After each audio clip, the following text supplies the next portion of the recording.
দেন দিয়ে অন্তত বিএনপিকে বাঁচান, বিএনপিকে এরাই শেষ করে দেবে। এদের মতো লোক ২-৪ জন বিএনপিতে থাকলে বিএনপির শেষ হতে আর সময় লাগবে না, সেটাই মনে হয় শুরু হয়ে গেছে।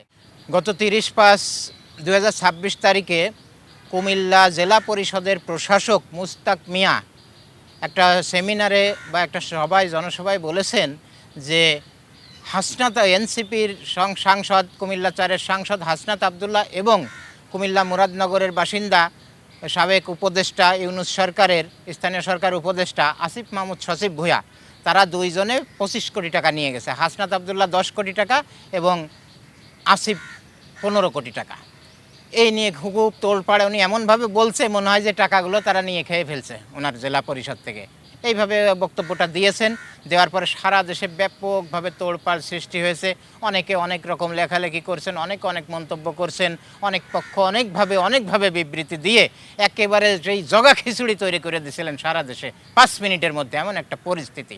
তারপরে সাথে সাথে যখন হাসনাত আবদুল্লাহ ওই মুস্তাক মিয়াকে ফোন দিয়েছেন, আপনি কি বলেছেন, আপনার কথাটাও আমি শুনলাম, আর ১০ কোটি টাকার হিসাবটা কি আসলে আপনি কি বলতেছেন? তখন তো সে আমতা করে, না আমি তো এইভাবে বলি নাই, আমি বলেছি যে ওনারা বরাদ্দ নিয়েছেন ২টা উপজেলার জন্য ওনারা বেশি বরাদ্দ নিয়েছেন, এটা এই জেলা পরিষদের মাধ্যমে সেই উপজেলায় গেছে। তখন বলছে আপনি তো এমনভাবে বললেন যেটা আমি নিয়ে খেয়ে ফেলেছি। বলছেন না আমি তো ওইটা বলি নেই, আপনি এই টাকাটা নিয়ে খেয়ে ফেলেছেন।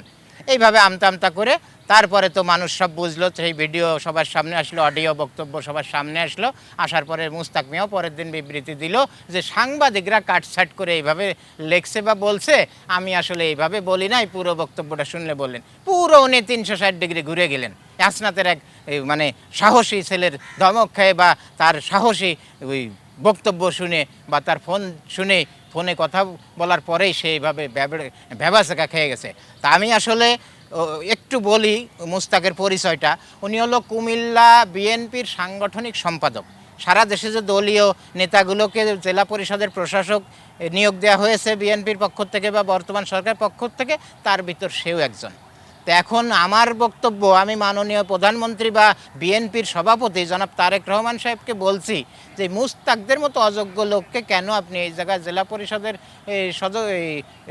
প্রশাসক হিসাবে নিয়োগ দিয়েছেন কুমিল্লার মতো জায়গায়, এই বড় একটা জেলার মতো জায়গায়? সে তো আপনার ওই বিএনপির ভালো তো দূরের কথা, জনপ্রিয়তা দূরের কথা, ওর মতো লোকের কারণে বিএনপির জনপ্রিয়তা আরও কমে যাচ্ছে, বিএনপির আরও ক্ষতি হচ্ছে।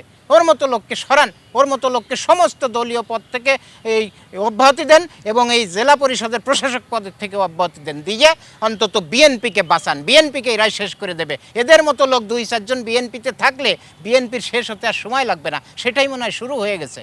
আপনি এখনই জরুরিভাবে পদক্ষেপ নিয়ে ওর মতো লোককে সরান। আপনার ওই স্থানীয় সরকার মন্ত্রীকে বলে ওর ওই জেলা পরিষদের প্রশাসকের পদ থেকেও সরান, এর মতো লোক দরকার নেই। আপনার কাছে আপনাকে অনুরোধ করে বলছি, এই মুস্তাক মিয়ার মতো লোকদেরকে এইসব জায়গা থেকে সরিয়ে দিয়ে দলকে বিপদমুক্ত করুন, দলকে আগাছামুক্ত করুন, তাহলেই দেখবেন দল ভালোভাবে চলবে। আর হাসনাতের প্রতি অনুরোধ, হাসনাতের প্রতি আমার উপদেশ, ছোট ভাই আপনি এগিয়ে যান, আপনি এইভাবে শতভাগ সততা নিয়ে আপনি এগিয়ে যান। আগামীতে এদেশের মানুষ অচিরেই, সেদিন হয়তো খুব বেশি দূরে না, আপনাকে এদেশের প্রধান কাণ্ডারি হিসেবে এদেশের মানুষ বেছে নেবে এবং আপনি এদেশের প্রধান কাণ্ডারি হয়ে আপনি এদেশের মানুষের জন্য আরও অনেক কিছু করবেন। আপনার প্রতি আমার দোয়া রইল, আপনি এগিয়ে যান, আপনার সাথে আমরা আছি, এদেশের ২০ কোটি মানুষ আপনার সাথে এই বলিষ্ঠ সাহসী সততা নিয়ে আপনি এগিয়ে যান, এদেশের মানুষ আপনার সাথে আছে। আপনাকে আমরা আগামীতে আরও বড় জায়গায় দেখতে পাবো আশা করি। আর মুস্তাক মিয়ার প্রতি আমার অনুরোধ, ওই চীনের একজন বিখ্যাত দার্শনিক বলেছিলেন অং চুং চা চুং চুং ফা, অর্থাৎ তুমি যে লোম ছিঁড়তে পারবা না সেই লোম ছিঁড়ার জন্য তুমি সেই লোম ধরে টানাটানি করো না। তা আপনার প্রতি আমার অনুরোধ, আপনি আর এই হাসনাতের একটা লোম ছেঁড়া তো দূরের কথা, ওর একটা লোম সোজাও আপনি করতে পারবেন না, আপনি ভালো হয়ে যান।